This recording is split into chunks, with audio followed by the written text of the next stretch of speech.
Hawu, sanibonani wey'ngane zakwethu, ngibingelele osisi nabafowethu.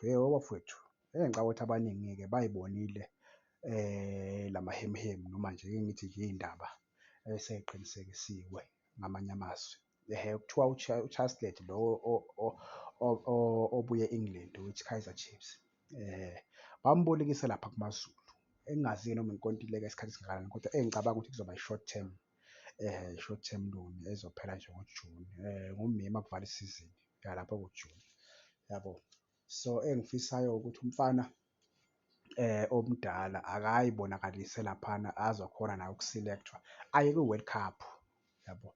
Aye kwi-World Cup ngoba engicabanga ukuthi iyona into embuyisile futhi la eMzansi ukuthi ufuna ukuthola igemu ukuze azonakeka ko-coach, azoya kwi-World Cup. Engicabanga ukuthi ekuyeni kwakhe kumaZulu uzokhona ukudlala kuzwane lapha ay'bonakalise bese-ke o-coach u-Bros ambize ayodlala-ke ku-World Cup yakulo nyaka ozayo, yabo. So ngiyafisa nje umfana ukuthi-ke ay'bonakalise, simfisela nje inhlanhla enhle futhi, yabo. Kodwa-ke ngiphinde ngibuye lapha ngane zakwethu ukuthi azange kube ibe fair lento yalo mjida lo. Mina njengami nje ngiyakhala, bekumele ngabe umjida simbonile mhlawumpe ungenile amagemu amabili amathathu, sase siyakhala ukuthi hhayi mhlampe-ke akakabi bikho right, yabo. Kodwa manje azange nje ayithole leyo nto, uvele nje wamhloma kuyilona engadlalanga. Ngicabanga ukuthi leyo nto azange ibe fair, yabo, nakuye nje azange ibe fair. So engicabanga ukuthi labo coach abayibambela lapha kwi-Kaizer Chiefs, azange bebe nalo iqiniso kuye, yabo. Azange nje, engicabanga ukuthi azange ubudlelwane bakhe nabo azange bube buhle, yabo. So kodwa ayikho-ke into esoyisho, isinqumo mase sithathiwe sithathiwe.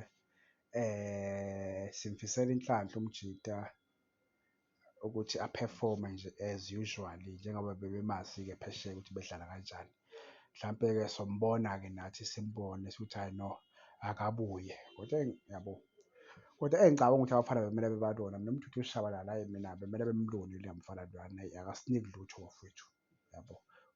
Bekumele nje bemhlabe ngeloni uMdudu Shabalala, hhayi akasiniki lutho, ugcwala nje i-ground for nothing, u-selfish. Bekumele nje bemhlabe ngeloni, yabo.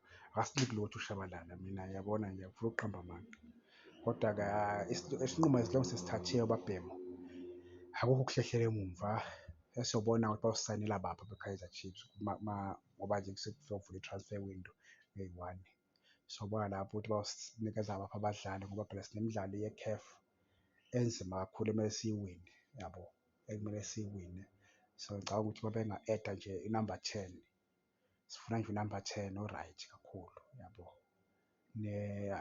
Ne-winger futhi enye e-right kakhulu. Ngicabanga ukuthi kuzoba right kakhulu iy'ngane zakwethu. Engazi-ke nina ukuthi nibona kanjani, ngingazi ukuthi nibona kanjani iy'ngane zakwethu, nibe ne-right.